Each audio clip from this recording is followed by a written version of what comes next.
जय श्री राम। एक सरवड़ था, उसके माँ बाप अंधे थे। तो उसकी पत्नी सरवड़ की जब खाना बनाती थी तो दो तरह का उसका बर्तन था। एक में तो खीर बनती थी, एक में खट्टी महेरी बनती थी। तो पति को दिखाने को तो वो एक ही बर्तन था, लेकिन गुप्त राज उसमें दो खाने थे। एक खाने में खट्टी महेरी बनती थी, एक में खीर बनती थी। तो माँ बाप को, अपने सास ससुर को खट्टी छाछ की महेरी रोज खिलाती थी। एक दिन हुआ ऐसा कि सरवड़ आ गया माँ बाप के सामने, तो वो थाली सरवड़ के लिए परोस गई और सास ससुर के भी लिए परोस गई। तो सरवड़ ने अपनी थाली माँ बाप के आगे सरका दी। माँ बाप के आगे गई थाली तो उन्हें टेस्ट लिया तो पकवान, रोजाना पकवान बनते थे, लेकिन सास ससुर के लिए नहीं, पति के लिए। और खट्टी महेरी थी, वो पति के लिए पहुंच गई। तो उसने कहा कि पिताजी स्वाद आ रहा है, आज तो पकवान भी बने, आज तो खीर भी बनी है। बोले हाँ पिताजी, ये तो रोजाना बनते हैं। कि नहीं बेटा, हम तो खट्टी छाछ की महेरी खाते हैं डेली। अच्छा, इतना बड़ा धोखा, ऐसा नहीं हो सकता। बोले बेटा ऐसा ही हुआ है। अच्छा चलो, ऐसा ही हुआ है तो मैं अपने हाथों से सेवा करूंगा, अब पत्नी के हवाले तो मैं नहीं करूंगा।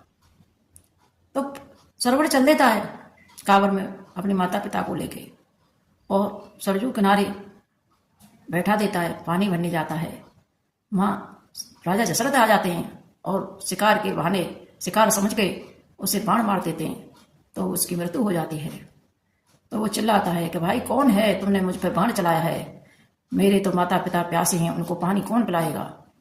तो जब मनुष्य की आवाज सुनी तो राजा दशरथ बोले, अरे ये तो मनुष्य, मैंने तो कोई पशु पक्षी हिरन समझा था कि पानी में खलबल खलबल हो रही थी, तो मैं इस वजह से समझा था। बेटा मुझ पर बहुत गलती हो गई, तू तो मेरा भान जाए, कि अब गलती से कुछ नहीं होना, मैं तो मृत्यु के अंत में आ चुका है। अब बने तो हाथ जोड़ के विनती करता हूँ कि तुम मेरे माता पिता को पानी पिला दो, जाओ।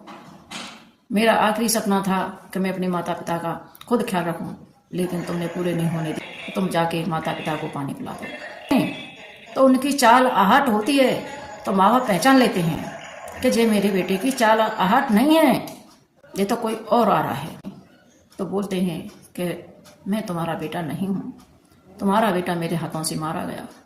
उसने कहा कि मेरे माता पिता अंधे हैं, उनको पानी पिला दो, तो मुझे क्षमा करें, मुझे गलती से बाण मार दिया मैंने पशु। तो वो श्राप देते हैं कि जाओ, जिस पुत्र के वियोग में हम मर रहे हैं, उसी पुत्र के वियोग में तुम रोओगे और मरोगे, हमारा श्राप है ये।